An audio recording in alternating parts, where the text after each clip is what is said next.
여호와께서 모세에게 말씀하여 이르시되 사람을 보내어 내가 이스라엘 자손에게 주는 가나안 땅을 정탐하게 하되 그들의 조상의 가문 각 지파 중에서 지휘관 된 자 한 사람씩 보내라. 모세가 여호와의 명령을 따라 바란 광야에서 그들을 보냈으니 그들은 다 이스라엘 자손의 수령된 사람들이라. 그들의 이름은 이러하니라. 루우벤 지파에서는 삭굴의 아들 삼무아요, 시므온 지파에서는 호리의 아들 사바시오, 유다 지파에서는 여분네의 아들 갈렙이요, 이사갈 지파에서는 요셉의 아들 이갈이요, 에브라임 지파에서는 눈의 아들 호세아요, 베냐민 지파에서는 라브의 아들 발디요, 스불론 지파에서는 소디의 아들 갓디엘이요, 요셉 지파 곧 므낫세 지파에서는 수시의 아들 갓디요, 단 지파에서는 그말리의 아들 암미엘이요, 아셀 지파에서는 미가엘의 아들 수두리요, 납달리 지파에서는 웁시의 아들 나비요, 갓 지파에서는 마기의 아들 그우엘이니 이는 모세가 땅을 정탐하러 보낸 자들의 이름이라. 모세가 눈의 아들 호세아를 여호수아라 불렀더라. 모세가 가나안 땅을 정탐하러 그들을 보내며 이르되 너희는 네겝 길로 행하여 산지로 올라가서 그 땅이 어떠한지 정탐하라. 곧 그 땅 거민이 강한지 약한지 많은지 적은지와 그들이 사는 땅이 좋은지 나쁜지와 사는 성읍이 진영인지 산성인지와 토지가 비옥한지 메마른지 나무가 있는지 없는지를 탐지하라. 담대하라. 또 그 땅의 실과를 가져오라 하니 그때는 포도가 처음 익을 즈음이었더라. 아멘. 이번 주에 토라 포션의 제목이 샬라흐라고 하는 제목이고요. 이것은 그 보내다라고 하는 그런 뜻입니다. 그래서 파송의 그러한 말씀이 이번 주에 이 토라 포션의 제목이 되겠습니다. 그래서 그 13장 2절에 나오는 사람을 보내라라고 하시는, 사람을 보내어 이스라엘 자손에게 주는 가나안 땅을 정탐하게 하라. 그래서 정탐꾼들을 보내는 그러한 내용이고요. 그 보낸다라고 하는 것, 이 샬라흐라고 하는 것이 그냥 이렇게 뭐 그냥 내보낸다 이런 뜻이 아니고요. 무언가 어떤 메시지를 기별하기 위해서 그 어떤 사람을 보내는 것을 말합니다. 그러니까 일종의 뭐 파송이죠. 그래서 그 하나님의 사람들을 그렇게 그 땅 가운데로 보내는 것, 또 먼저 보내서 그 땅의 이 사정이 어떠한지를 살피라고 주께서 말씀을 하시는데요. 이 보내심에 대해서 누가복음 10장에서 이런 그 장면이 나옵니다. 예수님께서 예수님을 따르는 많은 무리들이 있었죠. 예수님 뭐 12제자가 보통 있을 것이고요. 그리고 또 뭐 120문도라고 하는 그러한 그 숫자의 사람들이 또 예수님을 따르는 사람들 가운데 있었고요. 또 그 중에는 뭐 많은 무리들, 뭐 셀 수 없는 많은 무리들이 있었는데, 특이하게도 예수님께서 따로 그 가운데서 70명을 택하십니다. 그래서 70인을 택하사, 그러니까 예수님께서 따로 70인을 세우셨다라고 나옵니다. 여기에도 지금 지휘관 된, 각 지파의 지휘관 된 사람들 한 사람씩을 보내라고 말씀하시는데, 각 지파에서 한 사람씩을 주님께서 이렇게 세워주시는 것이거든요. 이게 세우다라고 하는 것이 이제 여기서 지휘관이라고 하는 말인 그 네시임이라고 하는 말과 꼭 같습니다. 그래서 땅에서 뽑아낸 사람들을 말하는데요. 이거 우리도 뭐 뽑혔다 이렇게 말하잖아요.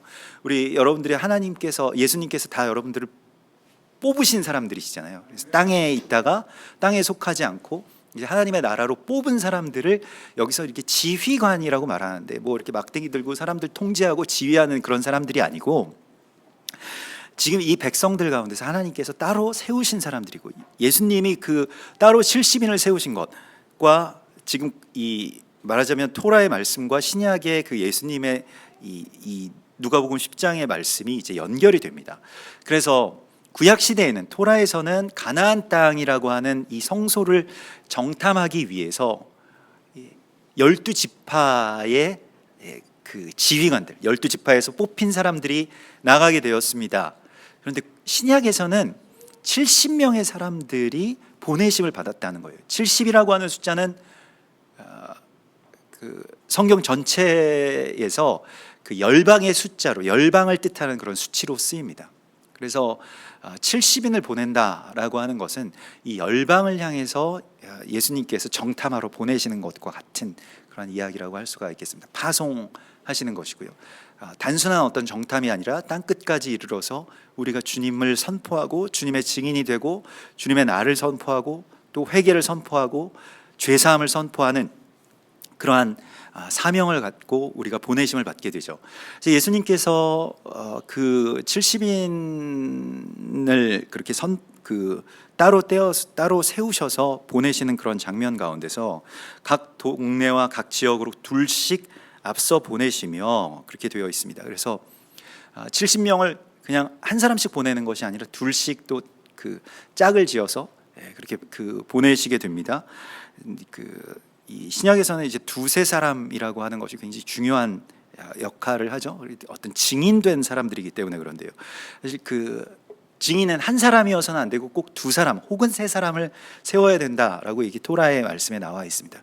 그래서 증인으로서 가게 되는 것이고 이 둘씩 세웠다라고 하는 것은 그 증인들은 뭘 증언하는 것이냐라고 하면 예수와의 은혜와 그 죄사함을 그렇게 증언하는 사람들로. 그래서 두세 사람이 내 이름으로 모인 그곳에는 나도 너희와 함께 있느니라 라고 하신 그 말씀에 두세 사람이 괜히 거기에 모여 있는 게 아니라 두세 사람이 모여서 어떤 형제의 죄를 위해서 이제 기도하고 하나님 앞에 그것을 이제 변호하는 어떤 증인들로서 그리스도 예수께서 이 죄인을 살려주셨습니다라고 하는 것을 위해서 이제 기도하는 그러한 공동체로 하나님께서 교회를 부르셨음을 말씀을 하셨는데요.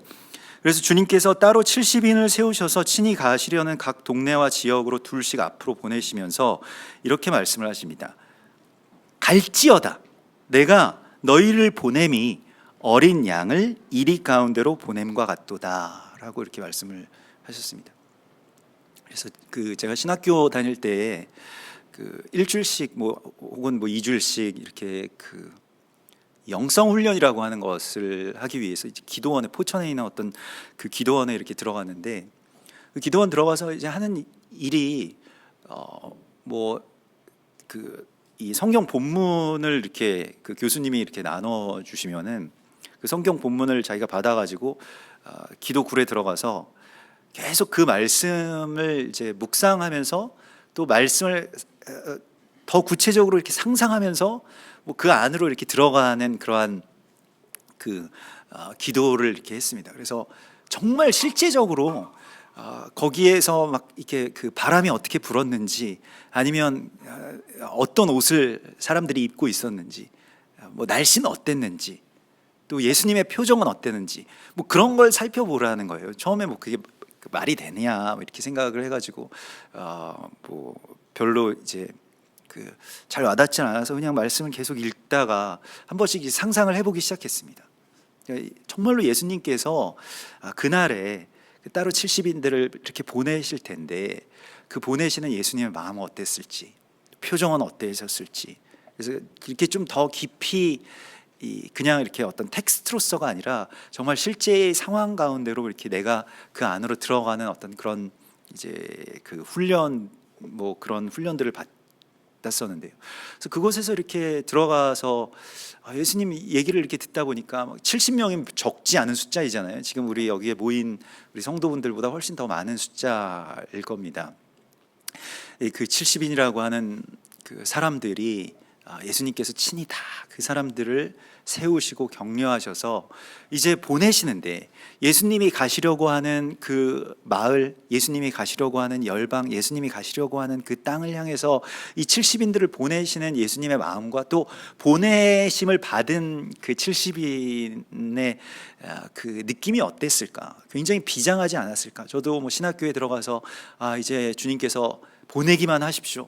그럼 이제 어디든지 가겠습니다. 이러한 어떤 이 혈기가 베드로처럼 있던 그때에 주님이 만일 나를 보내신다면 나에게 어떤 말씀을 하실까, 이런 것들이 이제 궁금해지면서 이 본문을 다시 한번 그렇게 살피게 되었거든요. 그런데 그때 예수님께서 의외로 이런 말씀을 하십니다.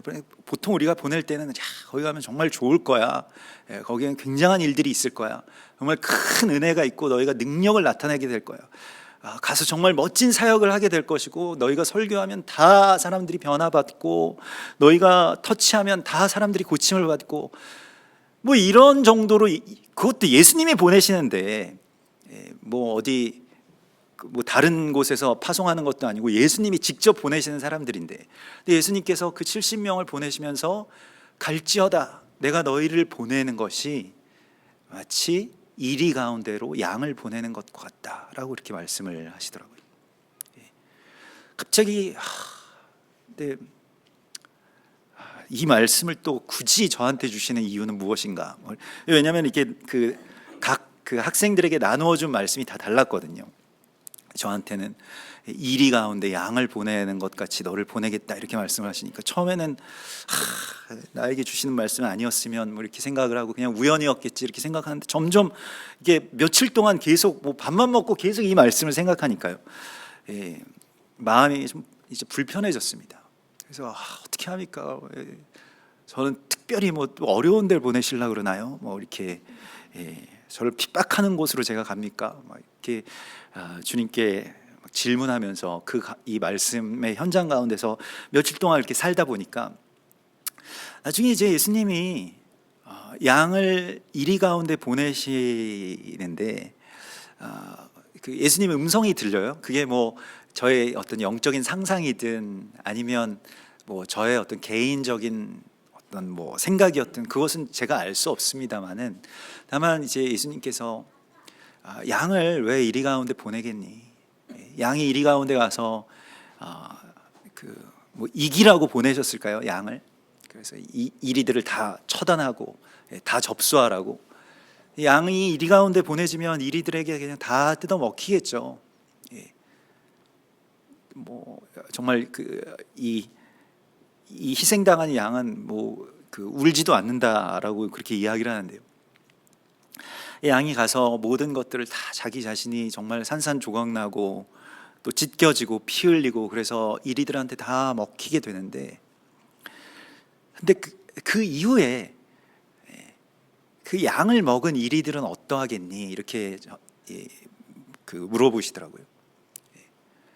그래서 그 양을 먹은 그 이리들은 언젠가 놀라운 일들이 일어날 거라고. 그래서 우리를 이 세상 가운데 보내시는 것, 내가 너를 이 세상 속에 보내는 것은 그곳에 가서 뭐 굉장한 어떤 능력을 행하고 사람들에게 감동을 주고 영향력을 행사하고 그런 거 아니고, 가서 내가 이 세상 가운데 그러했던 것처럼 그냥 뜯겨진 빵으로 또 부어진 포도주로 그렇게 살기를 원한다고 주님께서 이렇게 말씀을 하셔서 마음 가운데 뭐 어떤 면에서는 굉장히 많이 위로가 됐습니다. 그래서 사람들에게 그냥 가서 나 자신을 나누어 주라고 말씀을 하시는 것이구나. 근데 이 똑같은 장면이 마태복음에서 예수님께서 보라 내가 너희를 보냄이 양을 이리 가운데로 보냄과 같도다 이렇게 말씀을 하시면서 거기에선 조금 이게 다른 말씀을 하셨는데요. 그러므로 너희는 뱀같이 지혜롭고 비둘기같이 순전하라 라고 하는 말씀을 주십니다. 사실 양이 이리 가운데 가서 어떻게든 주님의 그 역사를 이루려고 하면 지혜가 필요한데, 예수님께서도 누가복음에서 그 구절에서 지혜를 알려주셨습니다. 어떻게 하면 가서 살 수 있고 생명을 전할 수 있는지, 양을 이리 가운데로 보낸 것 같더라. 근데 뱀같이 지혜로워야 되는데 어떤 지혜가 있어야 되냐면 전대나 배낭이나 신발을 가지지 말라라고 말씀을 하십니다. 이것이 지혜인 것이고요. 또 길에서 아무에게나 문안하지 말라라고 하는 것입니다. 여기서 길에서 아무에게나 문안하는 것은 그냥 뭐 가는데 아무한테도 인사하지 말라 뭐 이런 것이 아니라, 그 문안을 한다라고 하는 것은 자기 아는 사람들, 어떤 자기의 어떤 인맥이나 관계나 여러 가지 어떤 사람의 방법들로 주님의 증인되는 일들을 하라고 하시는 것이 아니라는 것입니다. 그래서 그들의 어떤 뭐 아는 것으로 뭐 좋다고 뭐 이렇게 다 아는 사이에 뭐 우리가 여기서 좀 한번 전도하겠다 이러한 것을 하지 말라는 것이, 우리가 이 사람의 어떤 관계 안에서 그걸로 이렇게 풀어가는 일들을 하지 말고, 주님께서 그 땅에 들어가서 아무것도 갖지 말고 아무 힘도 다른 힘도 아무것도 의지하지 않는 그 상태가 되어서 정말 내가 가서 그냥 이리들에게 그냥 다 맛있게 그냥 이리들의 양식이 되겠다라고 생각하면서 나아가라고 말씀을 하시는 것이죠. 그리고 어느 집이든지 들어가서 그 집에 평안을 선포하라 라고 이렇게 말씀을 하셨거든요. 이게 예수님이 정탐꾼들을 파송하시는 그런 장면이었고요. 지금 오늘 이 민수기 13장에서 가나안 땅에 먼저 보내진 사람들, 하나님이 그곳이 어떤 곳인지를 모르셔서 이 사람들을 보내셨을 리는 만무합니다. 그리고 정보를 수집하고 정말로 이 첩보 활동을 하기 위해서 우리가 가서 어떻게 하면 이길 수 있는지 이런 걸 하기 위해서 보내신 것도 아니에요. 사실 보통 일반적으로 이 정탐꾼들을 보낼 때 그 히브리 말로는 라라겔이라고 하는 말을 쓰는데, 이것은 정말로 그 간첩들 보낼 때입니다. 첩자들을 보내는 것, 그 라라겔이라고 하는 말을 쓰는데, 여기에서는 이 투르라고 하는 단어를 씁니다. 좀 다른 개념입니다. 그러니까 라라겔은 진짜 첩보 활동을 하기 위해서 목적을 가지고 나가는 것인데, 투르라고 하는 것은 그런 목적이 없어요. 그래서 보통 일반적인 투르의 뜻은 그냥 정처 없이 걸어다닌다 이런 뜻입니다. 어떤 목적지 없이. 그리고 또 다른 뜻으로는 좀 탁월하다라고 하는 그런 뜻을 갖고 있습니다. 그래서 정처 없이 걸어다니는 것과 탁월한 것이 무슨 상관이 있는지 모르겠는데, 주님께서는 이 탁월한 주님의 사람들을 보내셔서 주님의 땅을 좀 바라보고 또 주님의 땅을 먼저 경험하도록 하셨다는 것입니다. 하나님의 그 약속의 땅을 먼저 볼 수 있게끔 하신 사람들이 주님의 증인들이고요. 우리가 주님의 증인이 되기 위해서는 이 세상 가운데 파송된 이 70인들로서 이 세상 가운데 파송된 열방을 향해서 파송되려면 어떤 선교적인 전략이나 훈련이나 그런 것 이전에 먼저 그 나라를 살아봐야지 거기에 가서 증거를 할 거 아닙니까? 그러니까 하나님의 나라를요. 하나님의 나라가 어떤 나라인지를 알아야 하나님의 나라에서 그리스도 예수와 함께 사는 그 기쁨과 자유가 무엇인지를 내가 알아야 가서 증언을 할 거 아닙니까? 그래서 하나님의 나라로 주님의 땅으로 먼저 보내심을 받은 자들로서 우리를 주님이 파송하시고 있는데요. 그래서 먼저 보내심을 받은 자들, 그것이 이제 외치는 자의 소리로 복음을 들고 이 산을 넘어가는 자들이라고 주께서 말씀을 하시죠. 이사야서 40장에 보면 이 사막에서 광야에서 하나님의 길을 평탄하게 하는 외치는 자들, 이게 바로 이 파송받은 자들의 그 일이고요. 그래서 우리가 이렇게 들어 올리심을 받은 자들로서, 먼저 파송을 받은 자들로서 어떻게 나가야 할지를 주님이 우리에게 보여주시는데요. 여기서 먼저는 3절에 보면 모세가 여호와의 명령을 따라 바란 광야에서 그들을 보냈으니 그들은 다 이스라엘 자손의 수령된 사람들이었다라고 이렇게 나와 있습니다. 그래서 먼저는 어떤 이 공간의 배경이라고 하는 것이 갑자기 바란 광야에서 그들을 보냈다라고 말씀을 하세요. 바란이라고 하는 것이 이제 파란이라고 해서 그 장신구를 말합니다. 액세서리들을 이렇게 파란이라고 이야기를 하는데요. 이 장식된 장식품, 액세서리, 여기서 이제 내보내셨다는 거예요. 여기서 보내심을 받았다라고 하는 것인데요.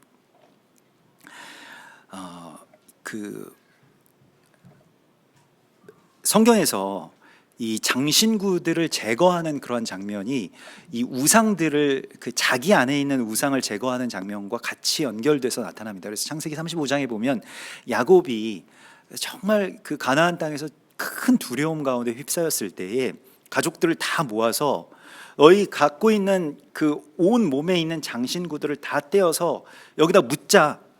그래서 그 상수리 나무 아래에 그 모든 액세서리들을 다 묻고, 그리고 베델로 떠나갑니다. 베델로 올라갑니다. 내가 나와 함께 하신 하나님께 내가 거기서 제단을 쌓으려 하노라. 그래서 그들이 자기 손에 있는 모든 이방 신상들과 자기 귀에 있는 이 귀고리들을 야곱에게 주는지라. 야곱이 세겜 근처 상수리 나무 아래에 묻었다라고 말씀을 하고 있습니다.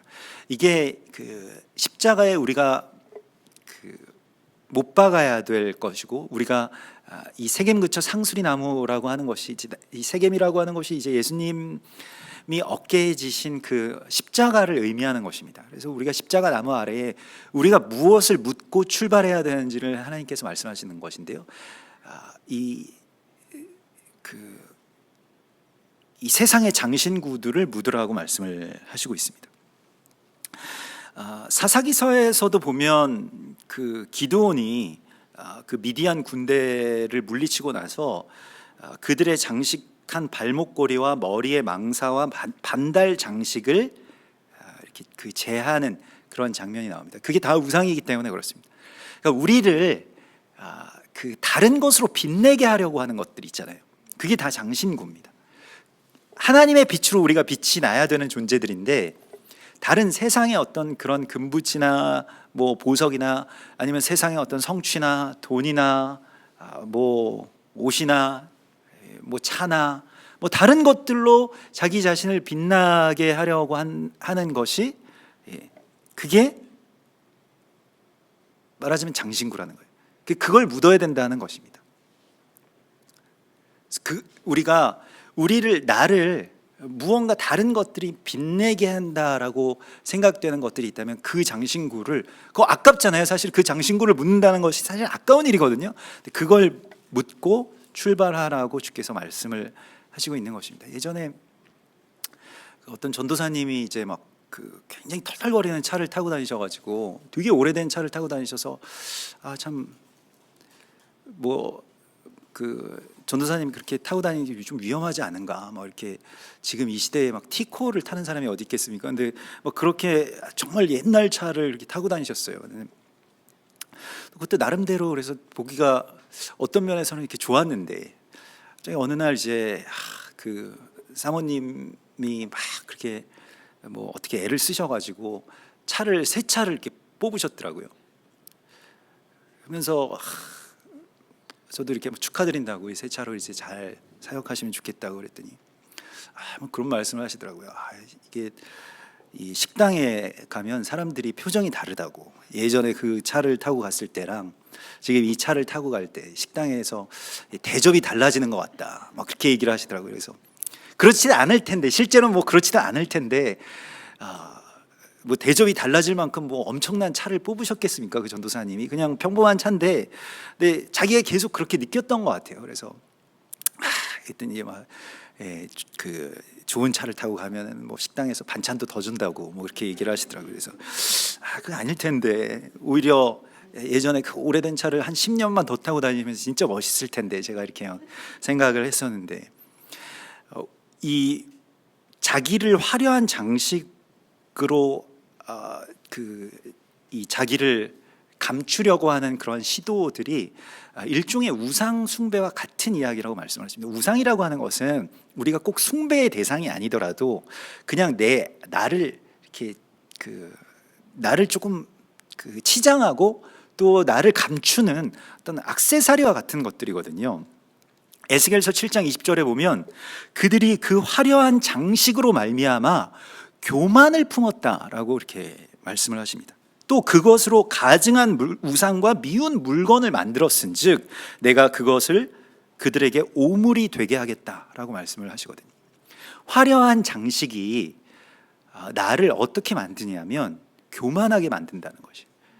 그래서 그걸 다 제거하면 굉장히 내 자신이 사실은 나한테서 그런 장신구들 뭐 정말 차 떼고 포 떼고 그런 것처럼 다 떼버리고 나면 나는 이제 뭐가 남지?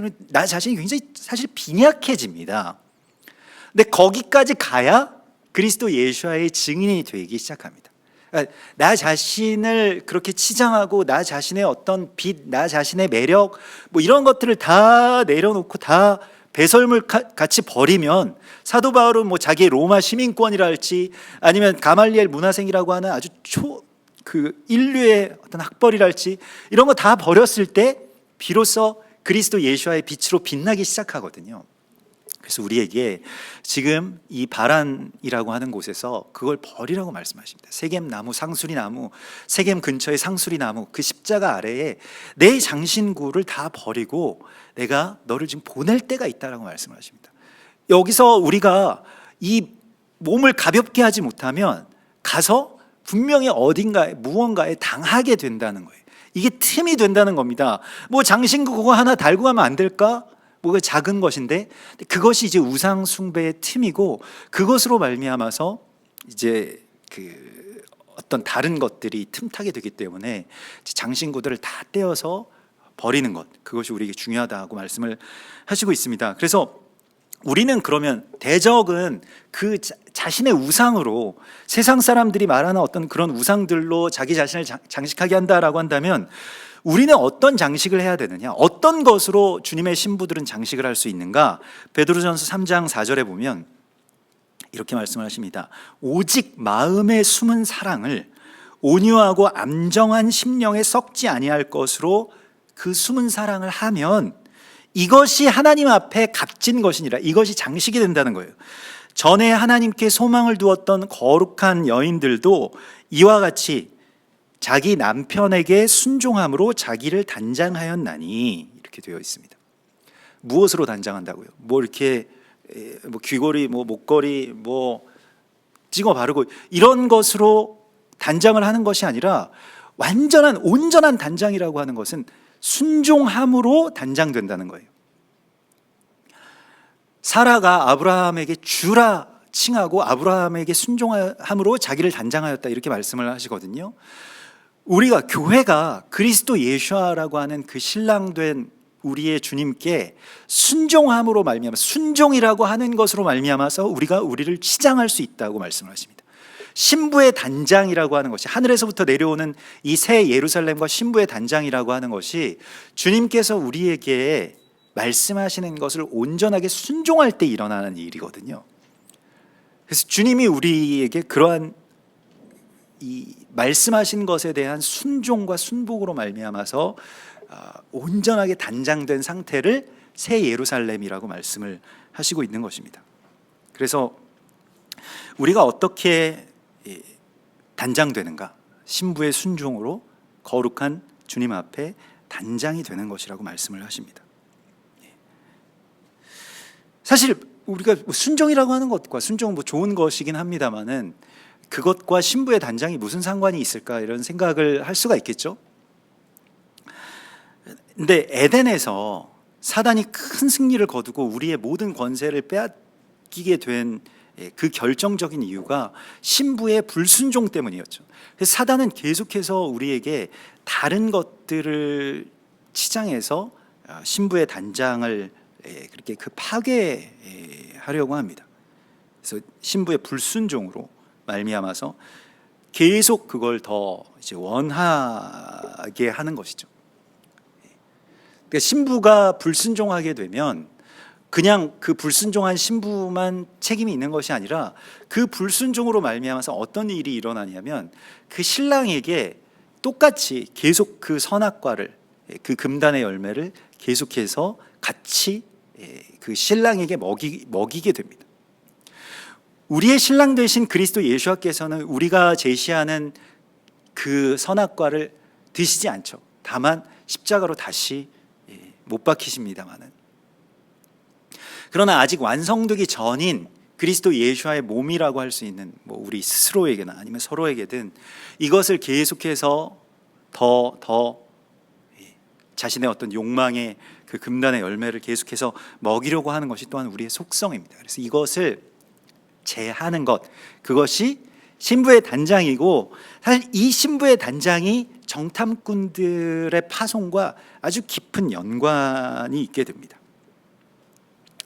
사실은 신랑을 그 파멸시킬 수 있는 권세가 신부에게 있어요. 그러니까 대적이 그걸 알고 있습니다. 그래서 계속해서 우리에게 무언가를 요구하고 다시 한번 그 일들을 행하라고 이렇게 요구하게 되죠. 근데 그것을 우리 안에서 이렇게 제거하는 일들을 주님 앞에 구하면서, 여기서 이 지금 이스라엘 자손들, 이 지파들의 이 수령된 사람들을 쭉 호명합니다. 근데 여기서 그 수령된 사람들을 호명하는데, 이 수령된 사람들이, 이게 이 로시라고 해서 이것은 진짜 머리 된 어떤 지도자급들을 말하거든요. 근데 지도자들의 면면을 보니까요, 우리가 잘 알고 있는 두 사람이 나옵니다. 여분네의 아들 갈렙이 나오고요, 눈의 아들 호세아, 여호수아가 나오게 됩니다. 그래서 이 여분네의 아들 갈렙이라고 하는 것은 그 굉장히 어떤 깊은 그 영적인 상징이 있는 인물이라고 할 수가 있겠습니다. 이 갈렙은 사실 그 레갑 사람, 그러니까 이방에서 온 사람으로 그렇게 알려져 있습니다. 갈렙은 이게 레갑 사람이라고 나와 있거든요. 레갑 사람은 원래 이스라엘 유대인은 아닙니다. 근데 이제 외부에서 온 사람들인데 출애굽할 때에 수많은 민족들이 같이 나왔거든요.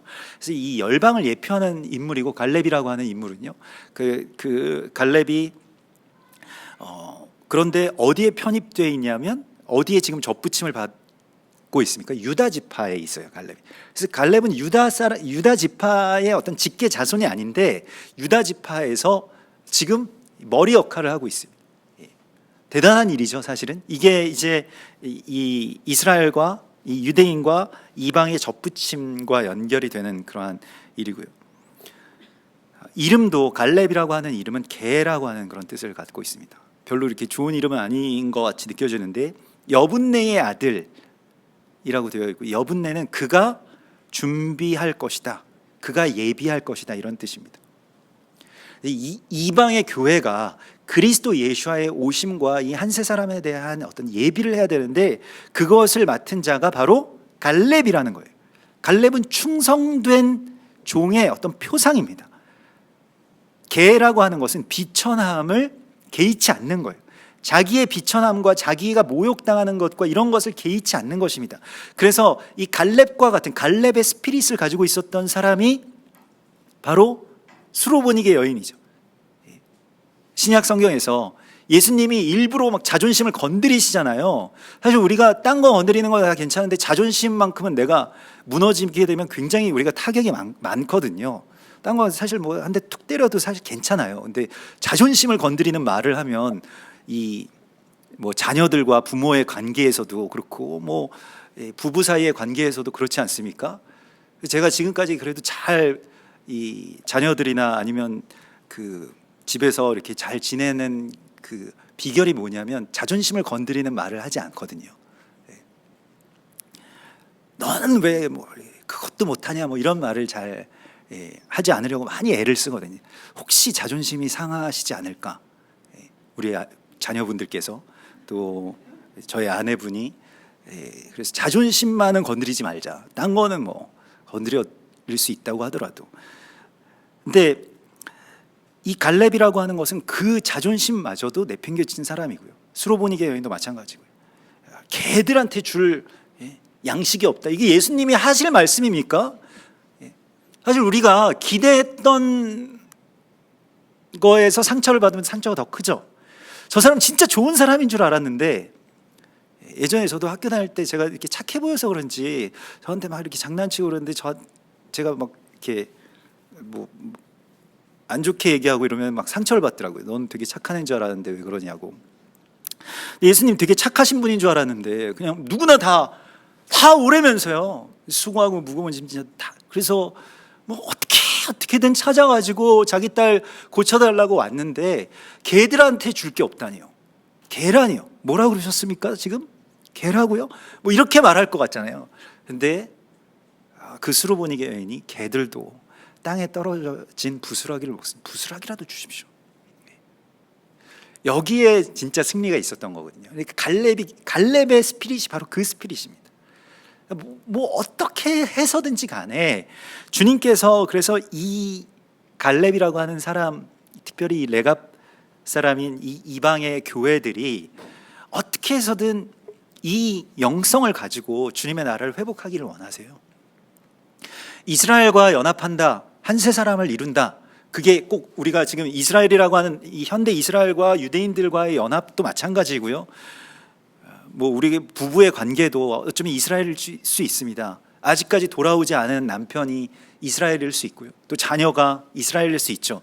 근데 이스라엘과 나의 우리의 회복이라고 하는 이 원유맨이 어떻게 이루어지느냐 하는 것에 있어서 중요한 것은 이 자존심을 완전하게 정말 개처럼 자존심을 내려놓으면 그 연합을 온전하게 이룰 수 있습니다. 그게 우리가 가져야 될 영성이라고 주께서 말씀을 하시고요. 그리고 그 에브라임 지파에는 또한 눈의 아들 호세아가 들어가게 됩니다. 여호수아가 에브라임 지파에 들어가게 돼요. 그래서 사실은 원래는 이게 반대여야 맞는데, 그러니까 갈렙은 에브라임이라고 하는 것이 원래 그 나중에 이제 구약 시대에는 유다와 에브라임, 그래서 유다를 당기는 활로 삼고 에브라임을 거기에 끼운 화살로 삼겠다 이렇게 말씀하시면서, 이게 유다가 이게 유대인들의 어떤 그런 계통을 뜻하는 그러한 지파가 되고요. 에브라임은 이제 열방, 이방, 여기까지 연결되는 그러한 그 상징으로 쓰이게 되는데, 지금 이 정탐꾼들의 이야기에서는 유다 지파에 이방인이 있고요, 이 에브라임 지파, 열방을 뜻하는 이 에브라임 지파에 유대인이 있습니다. 그래서 그러니까 이방인들은 유대인을 세우고 유대인들은 이방인을 세운 그러한 모양입니다. 얼마나 아름다운 그런 연합의 모양인지 모르겠습니다. 그래서 사실 이 사람들이 지휘관으로서, 또 수령들로서, 우두머리로서, 머리가 된 자들로서 세워지려면, 우리가 일반적으로 생각할 때 백성들 가운데서 좀 경험과 연륜이 있는 그런 장로급의 사람들이 세워졌겠구나 이렇게 생각을 했는데, 이 면면들을 보면 다 완전히 신세대들을 세운 거예요. 한 50살, 더 나아가서는 한 100살 어린 사람들을 다 세운 겁니다.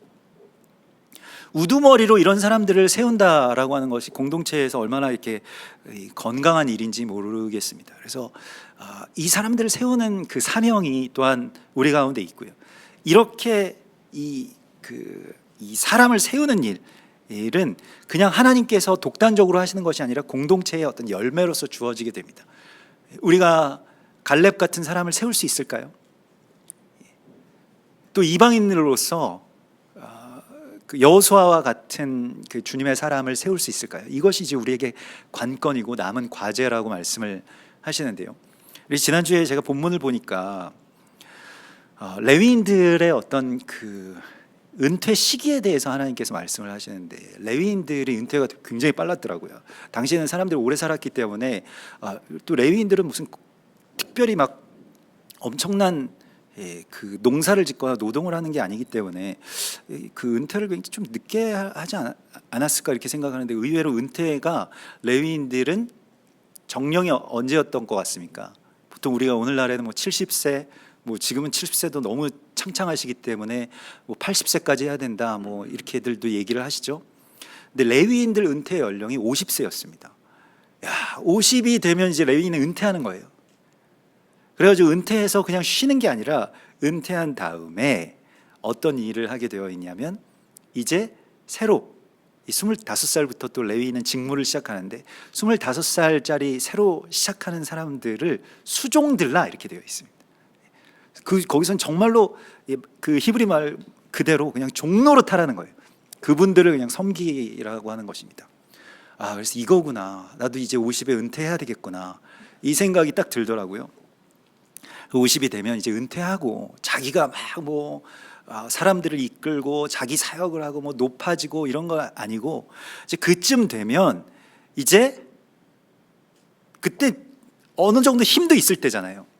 사람을 세우고 섬기고 가르치고 하는 데는 어느 정도 또 힘도 필요한 겁니다. 그렇기 때문에 그 일을 하라고 말씀을 하시는 거예요. 그래서 얼마나 많이 많은 생각을 하게 됐습니다. 이제 그런 준비를 우리가 해야 되겠구나. 이 다음 세대를 세운다라고 하는 것이 그냥 다음 세대 이렇게 말로만 하는 것이 아니라, 실제로 그분들을 위한 어떤 수종드는 사역을 해야 되는구나, 이런 생각을 하나님께서 주셨는데요. 오늘 그래서 이러한 그 두 정탐꾼 외에 나머지 이제 10명의 정탐꾼들은 또 땅을 악평한 사람들이죠. 그래서 우리가 이런 어떤 결과를 알고 지금 이 말씀을 봅니다만은, 그런데 여기에서 이제 중요한 그 구절이 나와요. 이 8절에서 보면 눈의 아들 이 호세아가, 이 눈이라고 하는 것은 다시 싹을 틔우다라고 하는 그런 뜻입니다. 그래서 이스라엘 다시 이제 싹이 나고, 이스라엘은 그 이스라엘에서 연한 싹이 나면 그때가 가까움을 온 줄을 알리라. 주께서 그런 무화과 나무의 비유를 주셨죠. 그래서 싹과 깊은 관계가 있습니다. 눈이 다시 싹을 틔운다는 뜻인데요, 호세아라고 하는 것은 구원이라는 뜻입니다. 그래서 원래는 이름이 구원이라고 하는 것이었어요. 구원이라고 하는 것인데 좀 모호하죠. 우리가 구원하면 이게 그래서 뭐 어쨌든 얘기인가 이렇게 되는데, 호세아가 여호수아가 되는 장면이 지금 정탐꾼들이 파송되는 장면과 연결이 됩니다. 이게 신부의 단장과도 연결이 되고요. 호세아가 여호수아가 된다. 모세가 호세아에게 여호수아라고 불렀어요. 그래서 구약 시대에서 이게 여라고 하는 뭐 여 뭐 이런 게 붙으면은 이제 그 야훼 여호와를 뜻하는 것으로 그렇게 이해를 합니다. 그것은 이제 이 히브리인들의 이해고요. 예슈아를 아는 우리들은 여호수아라고 하는 이름이 사실은 예슈아의 이름과 같은 이름이라고 하는 것을 알고 있습니다. 예수님의 이름이 여호수아예요. 발음의 어떤 그런 이 발음이 자유거든요. 이게 일종의 자유인데 여호수아라고 발음을 할 수도 있고 예슈아라고 발음할 수도 있고 또 어떤 경우에는 요시아라고 발음을 할 수도 있습니다. 그게 다 예슈아가 구원이시다 이런 뜻입니다. 우리가 뭐 축구 선수들 가운데도 뭐 호나우두가 있고 호나우 딩요가 있고 호날두가 있는데 다 같은 이름이거든요. 사실은 그 세 발음이 다 같은데 좀 구별하기 위해서 그렇게 부르는 것처럼 요시아, 여호수아, 예슈아 다 같은 이름입니다. 그러니까 모세가 지금 이 어린 다음 세대의 호세아 안에서 예슈아를 본 거예요. 그래서 예슈아께서 구원이시다 이걸 발견하는 것이 우리의 정탐입니다. 또 서로에게서 예슈아의 형상을 발견하는 것이 우리의 정탐이어야 됩니다. 땅을 악평한다는 것은 우리 사람들이 다 땅의 속성을 갖고 있거든요. 여러분 주변에 계신 분들이나 아니면 여러분들이 욕하는 분들도 다 땅입니다. 흙에서부터 오신 분들이고요. 하나님께서 지으신 피조물, 하나님의 작품들인데 내가 거기를 욕한다? 하나님께서 나에게 맡겨주시고 나에게 정탐하라고 하신 그곳을 내가 욕하는 것과 꼭 같다는 거예요. 땅을 악평하지 말라는 것은 사람을 악평하지 말라는 말과 꼭 같은 말입니다. 그래서 그 사람에게서 가장 아름다운 그리스도 예수와의 형상을 발견하는 것이 우리의 사명입니다. 물론 안 좋은 것들도 있죠. 지금 이 10명의 정탐꾼들은 팩트로 말합니다. 오히려 팩트가 아닌 자신의 어떤 바램이나 상상이나 아니면 그냥 어떤 온정주의 뭐 이런 걸 가지고 말하는 사람들이 여호수아와 갈렙인 것 같아요. 나중에 돌아와서 얘기하는 거 보면 사람에게서는 또 다 좋은 점도 있고 나쁜 점도 있겠죠. 근데 우리가 좀 비교해보고 판단해보고 뭐 좋은 점을 그 안에서 발견하고 그것을 선포하는 사람들이 있는가 하면 그게 뭐 정말 만 가지 악한 것 가운데서도 한 가지는 좋은 점이 있거든요. 가나안 땅이 꼭 그렇고요. 여러분 우리에게 맡겨주신 사람들과 또 나라와 교회가 꼭 그렇습니다. 그런데 악한 것들은 너무 분명하게 보이거든요. 그리고 그건 어떻게 부정할 수 없는 현실이기 때문에. 근데 주님께서는 우리에게 정탐을 하러 우리를 보냈는데 무엇을 볼 것인지에 대해서 우리에게 말씀을 하시고 그 땅이 어떠한지 정탐하라. 그 땅에 대해서 너희가 정탐하는 것이 중요하다고 말씀하십니다. 이게 하나님께서 우리에게 신이 인간에게 부여한 이 관측자의 사명이 있는 것인데요. 이 관측자의 사명에 대해서 우리가 좀 더 깨달아야 됩니다. 그래서 뭐 예전에도 한번 나눈 적이 있습니다만은 이 물질의 어떤 전자라고 하는 아주 가장 뭐 작은 단위의 어떤 그런 전자가 가만히 있다가 사람이 보기 시작하면 관측자가 보기 시작할 때 움직이기 시작한다. 뭐 이런 물리학의 어떤 법칙이 있답니다. 저는 뭐 그 물리학에 대해서는 잘 모르기 때문에 그냥 영적으로 그런 이야기들을 해석하면 지금 이 시대가 뭐 철학적으로도 마찬가지고요. 예전에는 그냥 우주가 원래 어떠한 건지 그 객관적인 우주의 어떤 형태나 사실이 굉장히 중요했었는데 지금 이 시대는 어떤 시대냐면 관측자가 우주를 어떻게 보는지에 따라서 우주가 달라질 수 있다라고 하는 그러한 개념이 철학뿐만이 아니라 신학뿐만이 아니라 물리학에서도 적용되는 그런 시대에 우리가 살고 있습니다. 그래서 관측자가 굉장히 중요한 거예요. 내가 어떻게 보느냐에 따라서 그게 달라질 수 있다는 것입니다. 그래서 정탐꾼들이 중요한 거예요. 우리가 지금 어떻게 보냐, 하나님의 나라를 어떻게 보느냐, 사람들에게서 어떻게 그리스도 예수와의 형상을 발견해내느냐에 따라서 역사가 달라진다는 것입니다. 다른 결과가 나온다는 거예요. 그래서 정탐꾼들이 그 땅을 악평하고 악한 땅으로 보느냐, 아니면 정말로 이 땅이 젖과 꿀이 흐르는 땅이고 주님께서 약속하신 땅이고 주님께서 우리 가운데 주실 땅입니다 라고 하는 것을 보느냐의 기로에 우리가 서 있는데, 지금 우리에게 이번 주에 하나님께서 말씀하시는 것은, 묻고 계신 것은 무엇을 볼 것이냐, 어떻게 볼 것이냐 라고 하는 것에 대한 질문입니다. 여러분, 무엇을 보시겠습니까? 또 어떻게 보시겠습니까?